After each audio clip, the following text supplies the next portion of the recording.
경악스러운 사태가 발생했습니다. 세계적으로 명망 높은 프랑스 국영철도 SNCF의 수석 엔지니어가 대한민국 KTX 열차 내에서 충격적인 광경을 직접 목격했습니다. 고속철도 시스템 연구 분야에서 세계 최고의 권위를 인정받는 박사 엘레나 듀랑은 한국의 일상적인 KTX 열차에서 자신의 30년 연구 경력을 완전히 뒤집을 만한 장면을 접하고 말을 잇지 못했습니다. 즉시 프랑스 연구팀은 서둘러 카메라를 꺼내 이 놀라운 순간을 기록하기 시작했으며 해당 영상은 현재 전 세계 철도학계를 뒤흔들고 있습니다. 과연 한국의 KTX에서 어떤 일이 벌어졌던 것일까요? 한 프랑스 엔지니어가 평생의 철도 이론을 단 하루 만에 포기하게 만든 충격적인 기술적 비밀을 지금부터 상세히 공개합니다.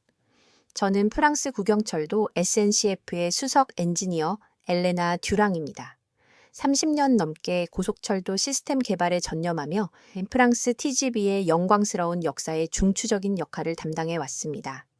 우리 프랑스의 TGV는 세계 최초의 상업용 고속철도로서 기술력과 안전성, 정시 운행 측면에서 세계 최정상급임을 자부해 왔습니다. 저는 TGV의 혁신적인 신호 시스템과 제동 기술 발전에 기여했으며 그 공로로 레지옹 도네르 훈장까지 수훈했습니다. 솔직히 말씀드리자면 저는 한국의 철도 기술에 대해 다소간의 선입견을 가지고 있었습니다. 15년 전 한국이 우리 프랑스의 TGV 기술을 도입하여 KTX를 개발했을 당시 저는 한국이 단순히 우리의 기술을 모방하는 수준에 머물렀다고 판단했습니다. 게다가 당시 한국 방문 중 KTX 개통 초기에 발생했던 몇몇 기술적 문제들을 직접 목격하면서 한국의 철도 기술력에 대해 회의적인 시각을 품게 되었습니다. 하지만 지난달 프랑스 철도청 피에르 듀부아 부청장이 저를 긴급하게 호출했습니다. 그는 매우 심각한 표정으로 최근 발행된 세계 고속철도 평가 보고서를 제시했습니다. 놀랍게도 해당 보고서에는 한국의 KTX가 정시성, 안전성, 그리고 기술 혁신 부문에서 프랑스 TGV를 능가하는 것으로 명시되어 있었습니다. 저는 즉각 반발했습니다. 이것은 말도 안 됩니다. 우리가 세계 최고의 고속철도 강국이라는 사실은 의심의 여지가 없습니다. 이 보고서에는 분명 오류가 있을 것입니다. 직접 한국에 가서 사실을 확인하십시오. 피에르 부청장은 제게 임무를 부여했고 저는 코웃음을 쳤습니다. 한국이 우리를 앞질렀다고요? 그들은 우리의 기술을 배운 학생에 불과합니다. 제가 직접 가서 이 보고서의 오류를 명백히 밝혀내겠습니다. 이렇게 엘레나 듀랑의 한국 고속철도 평가 임무가 시작되었습니다. 출발 전날 밤 피에르 부청장이 다시 전화를 걸어왔습니다. 엘레나, 이번 출장은 매우 중요합니다. 프랑스 철도의 자존심이 걸린 문제입니다. 어떤 상황에서도 우리 TGV의 우수성을 입증해 주십시오. 특히 우리가 곧 추진할 차세대 고속철도 사업 예산 확보를 위해서라도 말입니다.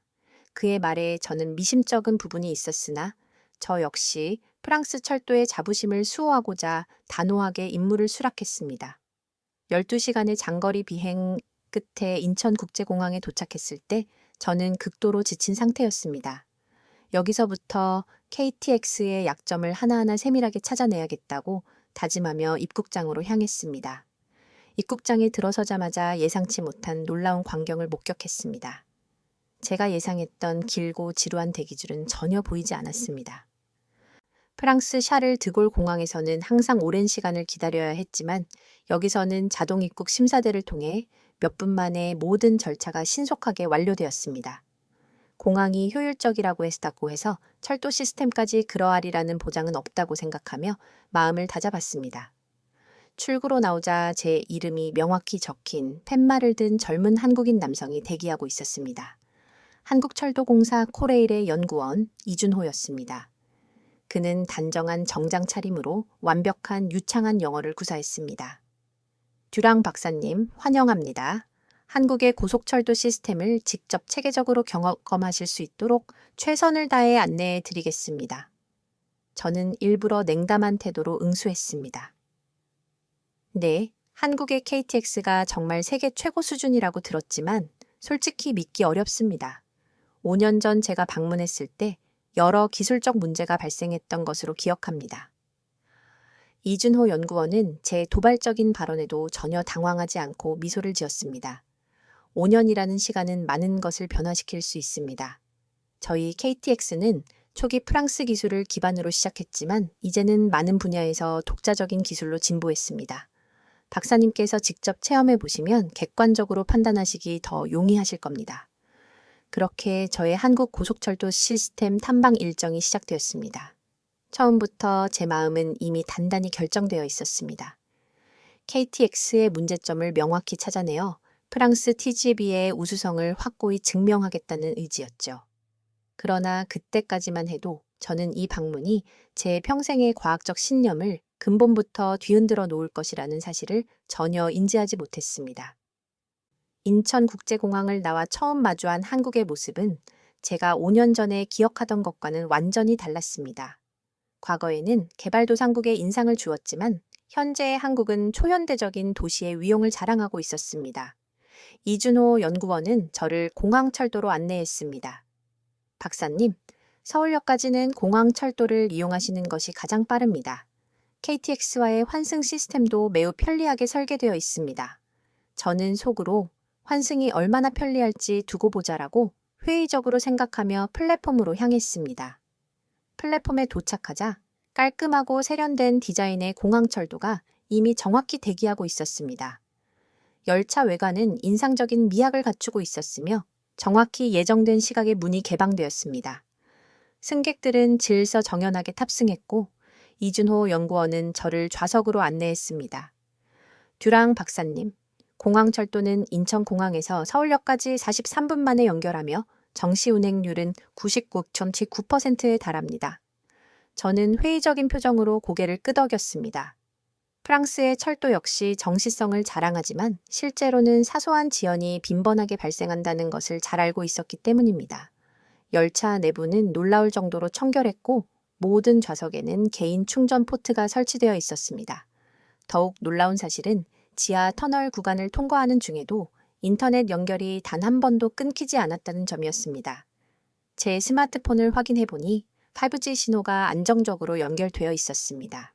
이준호 연구원은 한국의 모든 철도망에는 끊김없는 고속 인터넷이 구축되어 있습니다. KTX에서도 마찬가지로 시속 300km 이상의 속도로 주행 중에도 고화질 화상회의가 원활하게 가능합니다. 라고 설명했습니다. 저는 내심 크게 놀랐습니다. 프랑스 TGV는 아직도 일부 구간에서 인터넷 연결이 불안정한 상태였기 때문입니다. 열차는 정확히 예정된 시간에 서울역에 도착했습니다. 하차하는 승객들의 이동은 물 흐르듯 자연스럽고 신속했으며 역사는 놀라울 정도로 깨끗하게 유지되어 있었습니다. 이제 KTX 승강장으로 이동하겠습니다. 오늘은 서울에서 부산까지 KTX를 직접 시승하실 예정입니다. 서울역 내부로 들어서자 넓고 현대적인 공간이 펼쳐졌습니다. 높은 천장과 자연광을 활용한 설계는 특히 인상적이었습니다. 무엇보다 눈에 띄게 놀라웠던 것은 대기하는 줄이 거의 없다는 점이었습니다. 대부분의 승객이 모바일 애플리케이션이나 무인 발권기를 이용합니다. 종이 티켓 없이 QR코드만으로 탑승이 가능하죠. 이준호 연구원은 스마트폰을 꺼내 앱을 시연해 보였습니다. 열차 예약부터 좌석 선택, 결제, 탑승권 발권까지 몇 초 만에 완료되는 과정을 보여주었습니다. 프랑스에도 유사한 시스템이 존재하지만 이처럼 직관적이고 신속한 것은 아니었습니다. KTX 승강장으로 향하는 길에 이준호 연구원은 한국 고속철도의 발전사를 설명했습니다. 2004년 프랑스 TGV 기술을 기반으로 시작했지만 이후 한국의 지형과 환경에 최적화되도록 지속적으로 발전시켰다는 내용이었습니다. 현재 운행 중인 KTX 산천과 KTX 이음은 순수 국내 기술로 개발된 고속열차입니다. 특히 KTX 이음은 한국의 복잡한 산악 지형에 최적화되어 설계되었죠. 저는 의심의 눈초리로 질문했습니다. 정말 순수 국내 기술입니까? 프랑스 기술을 일부 차용한 것 아닌가요? 이준호 연구원은 자신감 있는 미소를 지었습니다. 물론 초기에는 TGV 기술을 습득했지만 지금은 많은 핵심 분야에서 독자적인 기술로 발전했습니다. 오늘 직접 체험해 보시면 그 기술적 격차를 충분히 느끼실 수 있을 겁니다. 승강장에 도착하자 KTX가 이미 완벽하게 대기하고 있었습니다. 열차 외관은 프랑스 TGV와 유사하면서도 더욱 날렵하고 공기역학적인 느낌을 주었습니다. 가장 인상적이었던 것은 플랫폼 전체에 설치된 스크린 도어였습니다. 프랑스에서는 일부 역사에만 설치되어 있었지만 여기서는 모든 고속철도 승강장에 의무적으로 설치되어 있었습니다. 또한 플랫폼 바닥에는 열차 출입문의 정확한 위치가 표시되어 있어 승객들이 해당 위치에 미리 질서 있게 줄을 서 있었습니다. 열차는 정확히 표시된 그 위치에 정밀하게 정차했고 사람들은 일사불란하게 승하차를 진행했습니다. 이 시스템 덕분에 열차 정차 시간이 획기적으로 단축되었습니다. 평균 정차 시간은 90초에 불과합니다. 이준호 연구원의 설명에 저는 점차 흥미를 느끼기 시작했습니다. 프랑스 TGV의 정차 시간은 일반적으로 3분에서 5분 정도였기 때문입니다. KTX에 탑승하면서 저는 내심 기대감에 사로잡히기 시작했습니다. 정말 이 열차가 프랑스 TGV보다 우수할까? 그럴 리는 없지라고 생각하면서도 이미 보고 느낀 효율성과 질서 정연함이 제 기존의 선입견을 조금씩 무너뜨리고 있었습니다. KTX 객실에 발을 들이는 순간 저는 프랑스 TGV와의 비교를 멈출 수 없었습니다. 객실 내부는 놀라울 정도로 넓고 청결했으며 좌석 강역이 TGV보다 훨씬 여유로워 보였습니다. 프랑스에서는 비용 절감을 위해 좌석 강역을 최소화하는 추세였지만 여기서는 승객의 편의를 최우선으로 고려한 느낌이었습니다. 이 KTX 3000 모델은 좌석당 공간이 TGV보다 약 15% 더 넓습니다. 저희는 장시간 이동하는 승객의 안락함이 가장 중요하다고 생각합니다. 이준호 연구원의 설명에 저는 눈을 크게 떴습니다. 프랑스에서는 더 많은 승객, 더 많은 수익이라는 경제적 원칙이 우선시되었지만 한국은 접근 방식이 상기했습니다. 열차가 출발하자마자 디지털 표시판에 현재 속도가 표시되기 시작했습니다. 100km, 150km, 200km. 가속도는 매우 부드러웠습니다. 특히 놀라웠던 점은 열차의 진동과 소음 수준이었습니다. TGV 역시 조용한 편이지만 KTX는 그보다 현저히 더 정숙했습니다. 한국의 선로는 콘크리트 슬래브 궤도 방식을 채택하여 진동을 극적으로 줄였습니다. 또한 KTX 산천은 공기역학적 설계를 최적화하여 소음을 TGV 대비 약 8% 감소시켰습니다. 속도계가 300km를 넘어섰습니다. 창밖으로 한국의 풍경이 빠르게 지나갔지만 열차 내부는 마치 정지 상태에 있는 것처럼 극도로 안정적이었습니다. 미국이나 유럽의 많은 철도 전문가들이 고속철도는 일정 수준의 진동이 불가피하다고 주장해 왔는데 이 체험은 그 이론을 완전히 뒤엎는 것이었습니다. 곧이어 승무원이 다가와 정중하게 음료를 제공했습니다. 프랑스 TGV의 서비스는 때로 형식적이고 신속함에 초점이 맞춰져 있는 반면 여기서는 승무원의 미소가 진심에서 우러나오는 듯 보였습니다. 이준호 연구원은 KTX의 안전 시스템에 대해 자세히 설명했습니다. 모든 열차에는 10분마다 자동 점검이 이루어지는 실시간 모니터링 시스템이 갖춰져 있습니다. 이는 프랑스에서 일반적으로 출발 전과 도착 후에만 점검이 이루어지는 것과는 대조적이었습니다. 만약 아주 작은 이상이라도 감지되면 즉시 관제센터로 정보가 전송되고 필요한 조치가 신속히 취해집니다. 이 첨단 시스템 덕분에 지난 5년간 KTX는 심각한 안전사고가 단 한 건도 발생하지 않았습니다. 저는 그의 말을 완전히 신뢰하기 어려웠습니다. 프랑스 역시 안전에 큰 자부심을 가지고 있지만 지난 몇 년간 여러 차례 사고가 발생했기 때문입니다. 약 1시간 후 열차는 대전역에 정확히 예정된 시각에 도착했습니다. 이준호 연구원은 저를 대전에 위치한 철도통합 관제센터로 안내했습니다. 관제센터에 들어서자 거대한 스크린이 벽면 전체를 가득 채우고 있었습니다. 전국의 모든 KTX 열차가 실시간으로 정밀하게 모니터링되고 있었습니다. 이곳에서 모든 열차의 위치, 속도, 상태를 실시간으로 확인할 수 있습니다. AI 시스템이 최적의 운행 경로와 시간을 계산하여 승무원에게 전달합니다. 제가 놀란 표정으로 바라보자 이준호 연구원은 설명을 이어갔습니다. 특히 주목할 점은 기상 조건에 따른 선제적 대응 시스템입니다. 폭우나 강풍이 예상될 경우 AI가 사전에 속도 조절이나 우회 경로를 제안합니다. 이러한 예측 시스템 덕분에 기상 조건으로 인한 운행 지연이 현저히 감소했죠. 프랑스에서도 유사한 시스템을 개발 중이었지만 아직 완벽하게 구현되지 못한 상태였습니다. 저는 점점 더 당혹스러워졌습니다. 제가 기술적 우위를 믿었던 프랑스 시스템이 여러 측면에서 한국에 뒤처져 있다는 인상을 지울 수 없었기 때문입니다. 관제센터를 나오는 길에 휴대폰이 울렸습니다. 피에르 부청장이었습니다. 엘레나, 어떻게 되어가고 있나? 프랑스 우수성을 입증할 만한 결정적인 증거는 찾았나? 순간 제 마음속에 깊은 갈등이 일었습니다. 지금까지 제가 목격한 KTX 시스템은 솔직히 매우 인상적이었습니다. 그러나 피에르 부청장에게 사실 그대로를 보고한다면 프랑스 철도청의 자존심은 물론 제 경력에도 심각한 타격이 올 수 있었습니다. 아직 조사 중입니다, 피에르. 더 많은 시간이 필요합니다. 전화를 끊고 이준호 연구원을 따라 걸어 나가면서 저는 과학자로서의 양심과 조국의 이익 사이에서 딜레마를 느끼기 시작했습니다. 다음 일정은 한국철도기술연구원 방문이었습니다. 대전에 위치한 이 연구원은 한국철도기술 혁신의 심장부였습니다. 건물에 들어서자마자 세계 최고의 철도기술 선두국가라는 슬로건이 눈에 띄었습니다. 참 대담한 목표로군. 저는 속으로 생각했습니다. 프랑스는 150년이 넘는 철도 역사를 자랑하는 국가입니다. 반면 한국은 불과 15년 전에야 고속철도를 도입했습니다.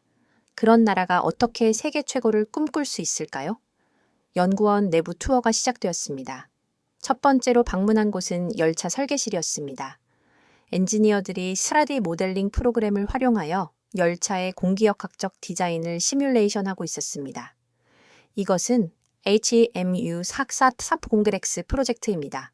최고 시속 430km로 달릴 수 있는 차세대 고속열차를 개발 중입니다. 이준호 연구원의 설명에 저는 놀라움을 금치 못했습니다. 프랑스 차세대 TGV의 목표 속도 역시 비슷한 수준이었기 때문입니다. 다음으로 본 것은 더욱 충격적이었습니다. 완전히 새로운 개념의 자기부상 열차 모형이었습니다. 이것은 하이퍼튜브 프로젝트입니다. 진공 터널에서 자기부상 기술을 이용하여 시속 1000km 이상으로 주행할 수 있는 초고속 교통수단을 연구 중입니다. 프랑스에서도 유사한 연구가 진행 중이었으나 아직 초기 이론 단계에 불과했습니다. 반면 한국은 이미 실험용 트랙까지 건설한 상태였습니다. 연구원을 둘러보는 동안 휴대폰이 다시 울렸습니다. 피에르 부청장이었습니다. 엘레나, 오늘 중으로 첫 번째 보고서를 보내주었으면 해. 특히 KTX의 문제점들을 중점적으로 다뤄주게. 우리 TGV가 여전히 기술적 우위에 있다는 점을 명확히 강조해야 한다네. 그의 말에 저는 다시 갈등했습니다. 지금까지 제가 본 바로는 KTX가 여러 면에서 TGV보다 앞서 있었기 때문입니다. 피에르, 솔직히 말씀드리면 KTX는 예상했던 것보다 훨씬 더 발전해 있습니다. 몇몇 핵심 분야에서는 우리보다 앞서 있다고 평가할 수 있습니다. 전화 너머로 피에르 부청장의 거친 숨소리가 들려왔습니다. 엘레나, 자네가 임무를 망각한 것은 아니겠지? 우리는 프랑스 철도의 우수성을 국제적으로 증명해야 하네. 차세대 TGV 개발 예산이 걸린 중대한 문제라는 것을 명심하게. 전화를 끊고 나니 마음이 무거웠습니다. 과학자로서 진실을 그대로 말해야 할지, 아니면 조국의 이익을 위해 사실을 부분적으로 왜곡해야 할지 깊이 고민되었습니다. 이준호 연구원은 제 표정이 어두워진 것을 알아채고 물었습니다. 무슨 일 있으신가요? 저는 억지로 미소를 지었습니다. 아닙니다. 그냥 여독 때문에 피곤해서요. 다음 방문지는 철도 시험센터였습니다. 여기서는 실제 크기의 열차를 다양한 환경 조건에서 테스트하고 있었습니다. 특히 인상적이었던 것은 극한의 기후 조건을 시뮬레이션하는 챔버였습니다. 영하 30도부터 영상 50도까지의 환경에서 열차의 성능을 테스트합니다. 또한 강풍, 폭우, 폭설 등 다양한 기상 조건을 완벽하게 재현할 수 있습니다. 프랑스에는 이런 종합적인 테스트 시설이 없었습니다. 각기 다른 장소에서 부분적으로 테스트를 진행했기 때문에 시간과 비용 소모가 컸습니다. 연구원을 나오면서 저는 더욱 혼란스러워졌습니다. 피에르 부청장이 원하는 보고서를 작성하려면 진실을 외면해야 했지만 과학자로서의 양심이 그것을 허락하지 않았습니다. 다음 날 아침 이준호 연구원은 저를 KTX 종합운영센터로 안내했습니다. 이곳은 전국의 KTX 운행과 유지 보수 작업을 총괄하는 핵심 시설이었습니다. 프랑스의 TGV 운영센터보다 규모는 작았지만 기술 수준은 오히려 더욱 첨단화된 느낌이었습니다. 여기서 모든 KTX 차량의 상태를 실시간으로 정밀하게 모니터링합니다. 각 열체는 수백 개의 IoT 센서가 부착되어 주요 부품의 상태를 지속적으로 체크하죠. 대형 스크린에는 현재 운행 중인 모든 KTX의 위치와 상태가 상세히 표시되어 있었습니다. 특히 인상적이었던 것은 예측 유지 보수 시스템이었습니다. 이 인공지능 AI 시스템은 부품의 미세한 변화를 감지하여 고장이 실제로 발생하기 전에 정확한 교체 시기를 미리 알려줍니다. 이 시스템 덕분에 갑작스러운 고장으로 인한 운행 중단이 97% 감소했습니다. 저는 고개를 끄덕였습니다. 프랑스 TGV도 유사한 시스템을 도입 중이었지만 여전히 초기 단계에 머물러 있었습니다. 특히 저희는 정기적인 일정에 따라 일률적으로 유지보수를 진행하는 방식을 선호했는데 이는 종종 불필요한 부품 교체로 이어져 비효율적인 비용 낭비를 초래했습니다.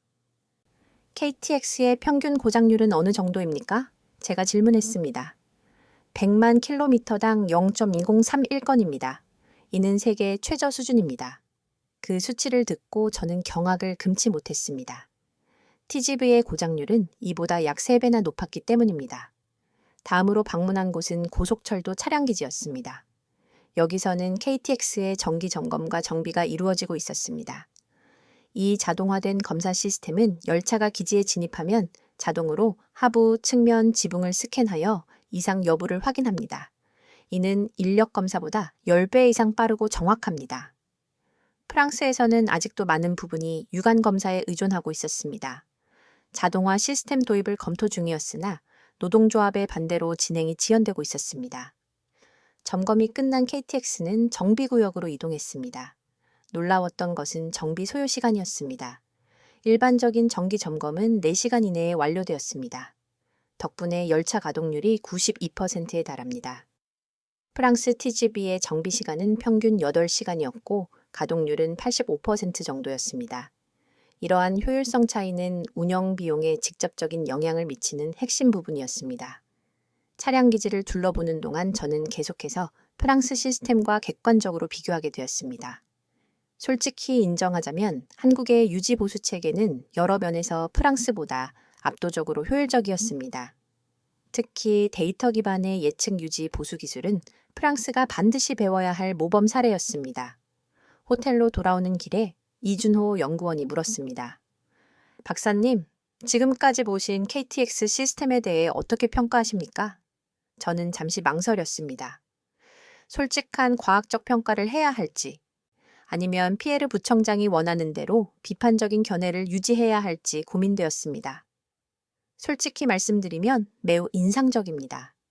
특히 유지 보수 시스템은 프랑스보다 한 단계 더 발전된 것으로 보입니다. 이 말을 내뱉는 순간 저는 제 마음속 깊은 곳에서 거부할 수 없는 변화가 시작되고 있음을 직감했습니다. 다음 일정은 경부고속선의 주요 터널과 교량을 직접 답사하는 것이었습니다. 이준호 연구원은 한국이 국토의 70%가 산악 지형이라 고속철도 건설에 많은 난관이 있었다고 설명했습니다. 프랑스와 달리 저희는 평지가 적어서 수많은 터널과 교량을 건설해야 했습니다. 그래서 이 분야에서 독자적인 첨단 기술을 대거 개발했습니다. 우리는 천안대전 구간의 유명한 금정터널을 방문했습니다. 전체 길이가 13km에 달하는 이 터널은 아시아에서 가장 긴 고속철도 터널 중 하나였습니다. 이 터널은 특수 콘크리트 라이닝 공법을 적용했습니다. 프랑스나 일본의 기존 공법보다 시공 속도가 30% 빠르고 내구성도 20% 이상 향상되었죠. 터널 내부에는 고속열차의 공기압을 효과적으로 제어하는 시스템이 설치되어 있었습니다. 프랑스 터널에서는 종종 귀가 먹먹해지는 현상이 발생하는데 여기서는 그런 불편함이 최소화되어 있었습니다. 시속 300km로 주행할 때 발생하는 공기압 변화를 최소화하기 위해 특수 설계된 환기 시스템을 적용했습니다. 또한 열차 교행 시 발생하는 압력파를 효과적으로 제어하기 위한 독자적인 알고리즘도 개발했습니다. 프랑스에서는 주로 터널 길이를 조절하거나 단면적을 확장하는 전통적인 방법을 사용했는데 이는 비용이 많이 드는 접근법이었습니다. 한국의 방식이 훨씬 효율적으로 보였습니다. 다음으로 방문한 곳은 금강을 가로지르는 고속철도 교량이었습니다. 이 교량은 일반적인 콘크리트 교량과는 달리 미적으로도 매우 아름다웠습니다. 이 교량은 내진 설계가 적용되어 규모 7.0의 강진에도 견딜 수 있도록 설계되었습니다. 또한 강풍에 대한 저항성을 높이기 위해 공기역학적 단면을 적용했죠. 이준호 연구원은 한국이 지진과 태풍이 잦은 일본의 사례를 면밀히 연구하여 더욱 안전하고 진보된 교량 기술을 개발했다고 설명했습니다. 프랑스는 자연재해가 비교적 적은 국가였기 때문에 이러한 측면에서는 오히려 한국이 기술적 우위를 점하고 있었습니다. 특히 인상적이었던 것은 소음 저감 기술이었습니다. 교량 위를 KTX가 고속으로 지나갈 때 예상했던 것보다 훨씬 조용했습니다. 교량 레일에 특수 방진 시스템을 적용하여 소음과 진동을 최대 40%까지 줄였습니다. 이는 교량 주변 지역 주민들의 삶의 질을 고려한 설계입니다. 이 부분은 프랑스 역시 많은 노력을 기울이고 있는 분야였지만 한국의 기술이 더욱 효과적으로 보였습니다. 현장을 둘러보면서 저는 점점 더 한국의 기술력에 감탄하게 되었습니다. 그들은 단순히 프랑스 기술을 모방한 것이 아니라 자국의 지형과 환경에 맞게 창의적이고 혁신적으로 발전시켰던 것입니다. 저녁에 호텔로 돌아오는 길에 피에르 부청장에게 전화가 왔습니다. 그는 여전히 프랑스 우위의 보고서를 강력하게 요구했고 저는 점점 더 큰 윤리적 딜레마에 빠져들고 있었습니다. 다음 날 아침 이준호 연구원은 저를 특별한 장소로 안내했습니다. 한국철도공사가 정기적으로 실시하는 비상상황 대응 훈련이 진행되는 현장이었습니다. 오늘은 터널 내 화재 상황을 가정한 대피 훈련이 있습니다. 저희는 모든 직원이 6개월마다 이러한 훈련에 필수적으로 참여하도록 규정하고 있습니다. 프랑스에서도 유사한 훈련이 있지만 대부분 연 1회에 그치고 일부 직원만이 참여하는 형식적인 경우가 많았습니다. 여기서는 모든 승무원이 실제 상황처럼 진지하고 긴장감 있게 임하고 있었습니다. 훈련은 매우 체계적으로 진행되었습니다. 화재 발생 시 열차 내 산소 공급, 비상 조명 작동, 승객 대피 경로 안내까지 모든 과정이 정확하게 시뮬레이션 되었습니다. 저희의 비상 대응 시스템은 골든타임 4분을 목표로 합니다. 사고 발생 후 4분 이내에 모든 승객을 안전한 장소로 대피시키는 것이죠. 프랑스 TGV의 비상대피 목표 시간은 7분이었습니다. 이 3분의 차이는 실제 위급 상황에서는 생명과 직결될 수 있는 중대한 문제였습니다. 특히 놀라웠던 것은 장애인과 노약자를 위한 별도의 구체적인 대피 계획이었습니다. 특수 설계된 탈출 장비와 전담 승무원이 배치되어 있었고 이들을 위한 개별 훈련도 정기적으로 진행되고 있었습니다.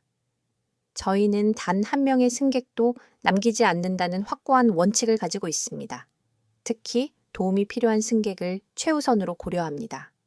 이 말을 들으며 저는 프랑스의 접근 방식을 다시금 떠올렸습니다. 우리 역시 안전을 중요시하지만 때로는 효율성과 비용 절감이 우선순위가 되는 경우가 있었습니다. 훈련이 끝난 후 이준호 연구원은 저를 KTX의 안전 시스템 전시관으로 안내했습니다. 여기서는 다양한 안전 장치들을 직접 만져보고 체험할 수 있었습니다. 이것은 저희가 자체 개발한 지능형 레일 모니터링 시스템입니다. 열차가 운행하면서 레일의 미세한 균열이나 뒤틀림을 실시간으로 정확하게 감지하죠. 이 기술은 프랑스에서도 연구 개발 중이었지만 아직 실용화 단계에 이르지 못했습니다. 한국은 이미 전 노선에 이를 도입하여 활용하고 있었습니다.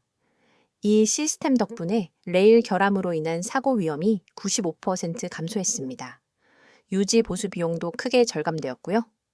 전시관의 마지막 섹션에서는 일본 신칸센과 KTX의 안전 시스템을 객관적인 데이터로 비교한 자료가 전시되어 있었습니다. 놀랍게도 여러 측면에서 KTX가 신칸센보다 기술적 우위에 있다는 데이터가 제시되었습니다.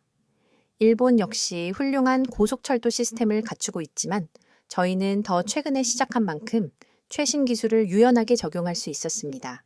특히 지진 감지 및 자동 제동 시스템은 세계 최고 수준임을 자부합니다. 모든 것을 둘러본 후 저는 깊은 생각에 잠겼습니다. 과학자로서 저는 더 이상 현실을 부인할 수 없었습니다. 한국의 KTX는 단순히 TGV 기술을 복제한 것이 아니라 많은 부분에서 혁신적으로 발전시켰으며 일부 핵심 영역에서는 프랑스보다 확실히 앞서 있었습니다. 호텔로 돌아가는 길에 저는 피에르 부청장에게 어떤 내용의 최종 보고서를 제출해야 할지 깊이 고민했습니다. 과학적 진실을 말하는 것이 옳은 선택일까요? 아니면 프랑스의 국가적 자존심을 수호하는 것이 우선일까요? 한국에서의 마지막 날, 이준호 연구원은 저를 위해 특별한 KTX 체험을 준비했습니다. 서울에서 부산까지 최고 속도로 주행하는 특별 운행이었습니다. 오늘은 KTX가 최고 속도인 시속 3,130km로 달릴 예정입니다. 저희가 준비한 작은 선물도 있습니다. 열차에 오르자 저는 놀랍게도 운전실로 안내받았습니다. 기관사가 환하게 웃으며 저를 맞이했고 놀랍게도 제가 직접 KTX를 운전해 볼 특별한 기회를 주겠다고 했습니다. 물론 기관사의 철저한 감독해 몇 분 동안만 가능합니다. 하지만 고속철도 엔지니어에게는 매우 특별하고 의미 있는 경험이 될 것입니다.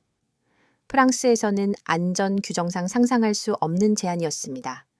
외부인이 운전석에 착석하는 것조차 엄격히 금지되어 있었기 때문입니다. 그러나 한국에서는 전문가를 위한 특별 프로그램이 있었고 철저한 안전 조치 아래 이러한 체험이 가능했습니다. KTX의 조종석에 앉아 열차를 직접 조작하면서 저는 그들의 기술력에 대한 자신감과 개방적인 자세에 깊은 감동을 받았습니다. 이것은 단순한 홍보를 넘어 자신들의 기술력에 대한 확신에서 비롯된 태도였습니다. 객실로 돌아온 후 이준호 연구원은 제게 작은 기념품을 건넸습니다. KTX의 정교한 미니어처 모델이었습니다.